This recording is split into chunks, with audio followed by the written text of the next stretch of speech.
peduli siapapun yang terlibat, saudara, mau jenderal, mau presiden sekalipun. Jilbab itu kalau perempuan pakai jilbab seperti santriwati kita, mereka bilang itu pakaian Arab. Jadi Islam di Arab-Arabkan, Al-Quran di Arab-Arabkan, jilbab di Arab-Arabkan. Itu dulu kerjaan PKE.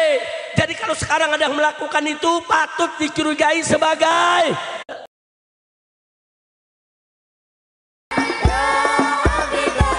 hadirin jemaah sekalian, hadir dalam kenyataan perjuangan dengan keikhlasan, mengiringi jiwa raganya, kesanggupan menghadapi badai ujian, merupakan karakter kesatrianya yang sejati. Untuk menyampaikan tausiah, mari kita sambut dengan gemuruh takbir Dr. Al-Habib Muhammad Rizik bin Hussein bin Syihab. Takbir! Takbir! Takbir!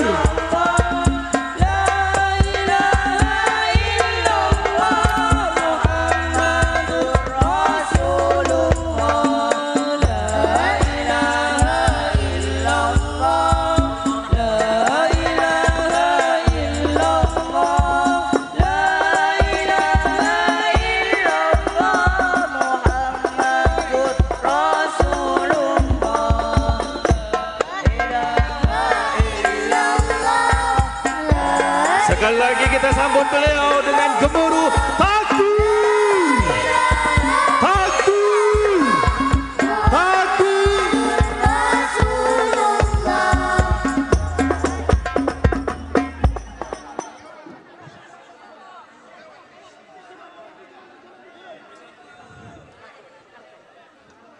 Baik, beliau Al-Imam Ad-Doktor As-Sayyid Al-Habib Muhammad Rizik bin Hussein bin Syihab akan menyampaikan tausiah kepada kita sekalian, sekaligus meresmikan Majlis Selawah Al-Banjari As-Surwani, melantik pengurus Ikatan Santri dan Alumni Pondok Pesantren Nurul Iman. Selanjutnya beliau akan menerima pemberian cenderamata dari Ikatan Santri dan Alumni Pondok Pesantren Nurul Iman. Selanjutnya beliau akan melaksanakan penandatanganan prasasti sebagai tanda peresmian Masjid Nur Aisyah yang ada di Pondok Pesantren Nurul Iman. Dan beliau terakhir nanti akan melaksanakan peletakan batu pertama atas pembangunan Masjid Nur Aisyah yang ada di Pondok Pesantren Nurul Iman. Sekali lagi kita sambut beliau dengan gemuruh takbir, takbir, takbir. Sallu ala Rasulillah. Hadirin, kepada para habaib, para kiai yang ada di samping kanan, depan, kiri, belakang beliau untuk segera duduk.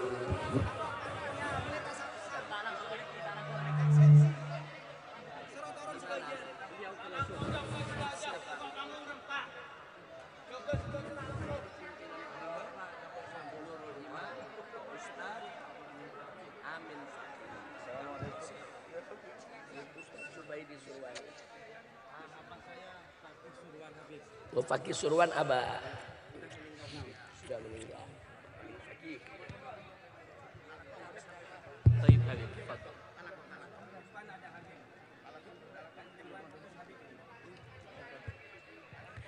Assalamualaikum warahmatullahi wabarakatuh.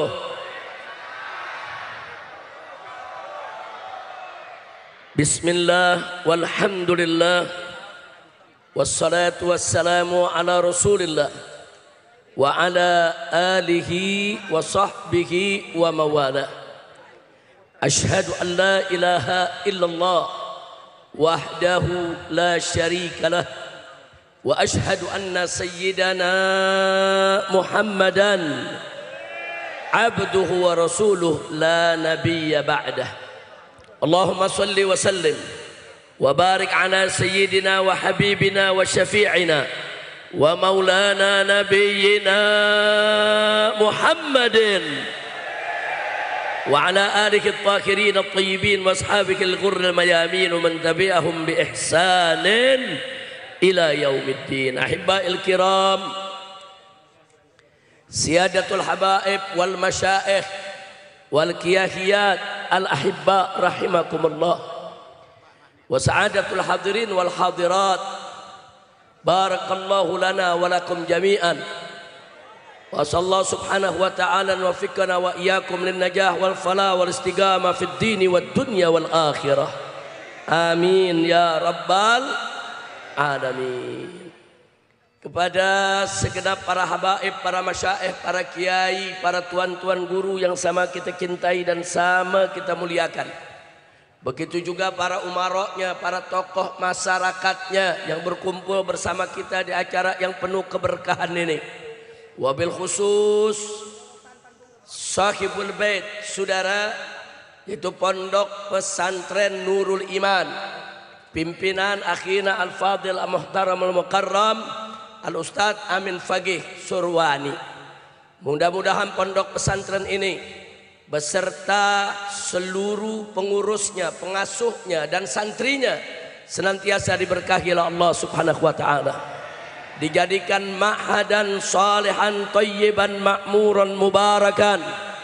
Dan semoga Allah keluarkan dari pondok pesantren ini generasi-generasi Qur'ani yang siap berjuang di jalan Allah dan Rasulnya untuk menjaga dan membela agama, bangsa dan negara, amin ya rabbal alamin. Kepada Bapak Ibu yang saya cintai semua yang ada di sini, melalui daripada pengajian pada hari ini, pertama saya ingin menyampaikan permohonan maaf kepada seluruh saudara-saudara saya di Madura, karena beberapa waktu yang lalu saya tunda kedatangan saya karena saya ada safari di Jawa Barat yang begitu padat sampai kelelahan, bahkan sampai saya punya istri keguguran. Nah, ditambah lagi setelah itu saya sakit, jadi tolong dimaklumi, bukakan pintu maaf, jangan lagi ada yang kecewa. Dan hari ini sengaja saya datang untuk bayar hutang kepada orang Madura. Alhamdulillah. Nah, baiklah ya ikhwan, di depan saya di sana ditulis usut tuntas tragedi pembantaian KM 50. Jadi kita berharap dengan doanya warga Madura semua, insya Allah saudara, kasus KM 50 akan kita usut terus, akan kita kejar terus, agar para pembantainya mendapatkan hukuman yang setimpal. Betul? Setuju kejar mereka? Setuju kejar mereka? Takbir. Yakinlah, enggak usah khawatir. Allah berfirman dalam Al-Qur'anul Karim, faqala ta'ala wala tahsabanallaha ghafilan amma ya'malud zalimun. Saudara, Allah nyatakan dalam Al-Quranul Karim, jangan sekali-kali kau duga, kau berprasangka bahwa Allah itu lalai, bahwa Allah itu mengabaikan saudara apa-apa yang dilakukan oleh orang-orang zalim. Enggak, mereka tidak akan pernah luput dari pembalasan Allah Subhanahu wa taala, baik di dunia maupun di akhirat. Betul? Betul? Nah, jadi peristiwa KM 50 saudara adalah peristiwa pelanggaran HAM yang sangat luar biasa. Nggak boleh dibiarkan. Sekarang para pembantainya masih gentayangan, para pembantainya masih berkeliaran. Kalau hari ini 6 laskar, kalau kemarin 6 laskar yang dibunuh, besok mereka bisa bunuh santri, bunuh anak siapa saja kalau mereka dibiarkan. Betul? Maka itu saya mau tanya, pembantai KM 50 biarkan atau kejar? Biarkan atau lawan? Takbir. Sallu ala nabi. Jadi saudara, pembantaian KM 50 ini bukan peristiwa biasa. Jadi memang di sana ada tangan-tangan aparat yang bekerja, yang terlibat. Nggak boleh kita biarkan saudara.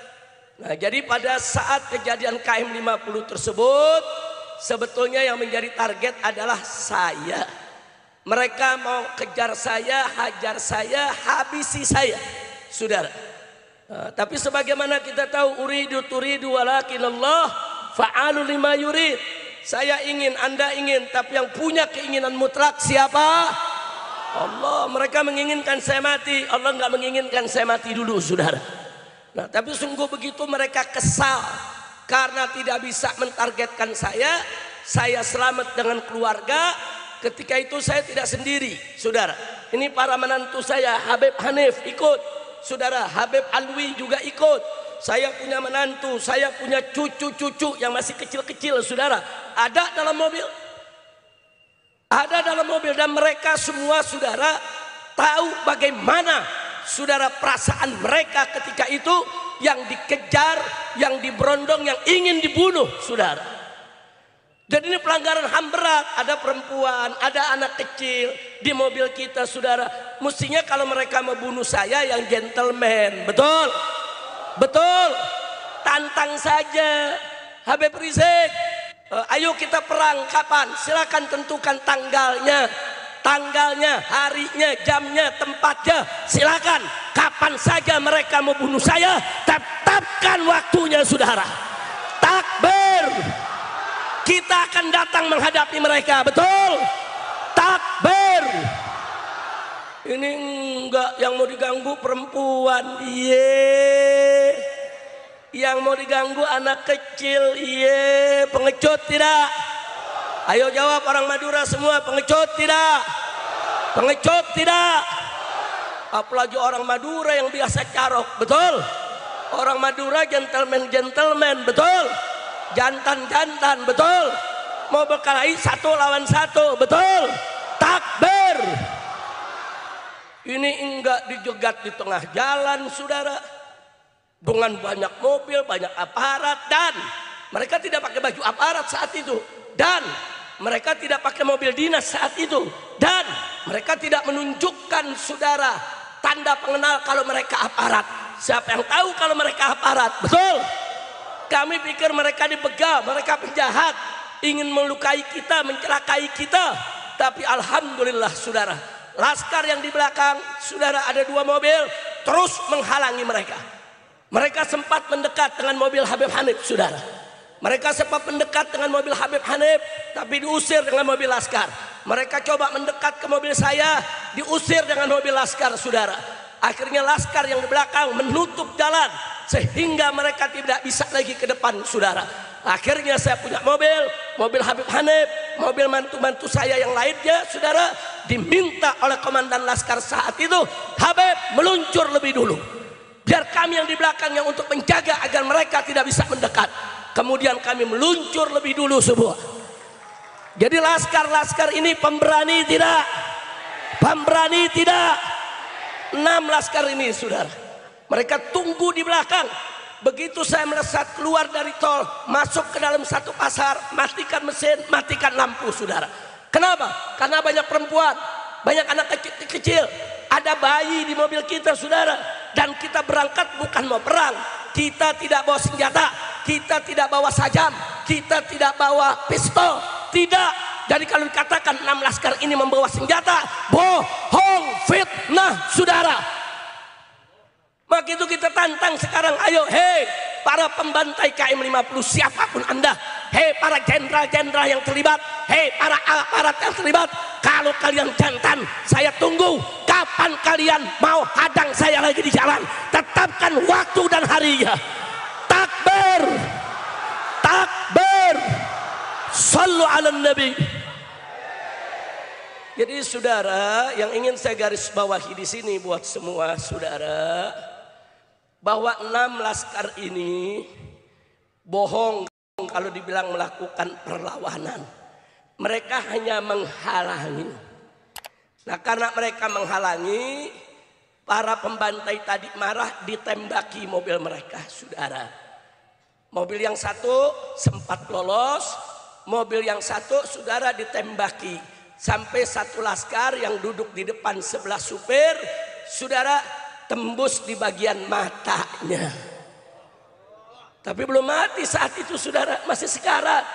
Satu lagi yang duduk di tengah sebelah kanan, saudara, karena ditembaki dari kanan, peluru itu masuk ke pinggang sampai ke pahanya, saudara. Belum mati, saudara.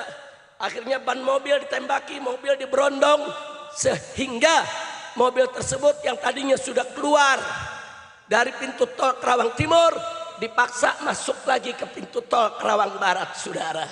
Disitulah mereka diberhentikan di KM 50. Turun di KM 50, mereka masih hidup 6-6-nya. Bohong kalau ada yang bilang mereka sudah mati di situ, saudara. Masih hidup 6-6-nya. Yang 4 dalam keadaan sehat, selamat, disuruh tiarap di aspal, saudara. Yang 2 sudah tidak bisa berdiri karena sudah banyak darah, saudara, yang keluar. Apalagi yang tertembak matanya. Tapi saksi-saksi hidup, orang-orang yang bekerja di KM 50, pedagang-pedagang warung yang ada di KM 50, petugas-petugas yang ada di KM 50 memberikan kesaksian bahwa 6-6-nya saat di KM 50 masih hidup. Kemudian mereka dibawa, saudara. Tiba-tiba besok siang diumumkan mereka mati, 6-6-nya. Apa alasan polisi, saudara? Yang 4 dimasukkan ke mobil tanpa diborgol, melakukan perlawanan, terpaksa ditembak 4-4-nya dalam mobil. Bohong. Kenapa bohong? Saat mereka ada dalam mobil, saudara, dan mereka dibawa, ada mobil petugas KM 50, mobil kerek, mobil derek yang mengikuti. Nggak ada tanda-tanda di mobil tembakan, nggak ada tanda-tanda mobil di depan pergumulan, saudara. Bohong. Kalaupun betul ada yang menarik 4-4-nya, saudara, yang katanya berkelahi dalam mobil, semua ditembak di jantung, saudara. Dan semua ditembak di bagian paru, 2 peluru, semuanya dapat, saudara. Nggak sampai di situ, bahkan di bagian lubang peluru, saudara, ada kulit terbakar. Kalau ada kulit terbakar artinya apa? Ditembak jarak dekat, saudara, bukan dari jarak jauh. Orang kalau ditembak jarak dekat, ditempelkan ke kulit, pasti kulitnya ikut terbakar, saudara. Jadi ini eksekusi, bukan pergumulan. Itu bukti pertama. Bukti kedua, eksekusi. Yang 2 lagi sudah sekarat. Yang 1 matanya, saudara, matanya ini sudah kena peluru, saudara. Udah nggak bisa ngapa-ngapain, sekarat. Ternyata yang sudah sekarat ditembak juga di jantung, saudara. Apa yang sekarat lagi melawan juga? Mana mungkin orang sekarat melakukan perlawanan, dusta. Nah, jadi yang 2 juga sama, ditembak dekat, saudara, di jantungnya, dan 1 lagi di parunya, saudara. Ini eksekusi namanya, pembunuhan oleh aparat negara atas perintah atasan. Itu pelanggaran HAM berat, saudara. Makanya kita tidak akan berhenti. Lihat aja, begitu nanti pemerintahan ini berganti sebentar lagi, semua yang terlibat akan kita seret ke pengadilan, saudara. Setuju? Setuju? Enggak peduli siapapun yang terlibat, saudara. Mau jenderal, mau presiden sekalipun. Jilbab itu, kalau perempuan pakai jilbab seperti santriwati kita, mereka bilang itu pakaian Arab. Jadi Islam di Arab-Arabkan, Al-Quran di Arab-Arabkan, jilbab di Arab-Arabkan. Itu dulu kerjaan PKI. Jadi kalau sekarang ada yang melakukan itu, patut dicurigai sebagai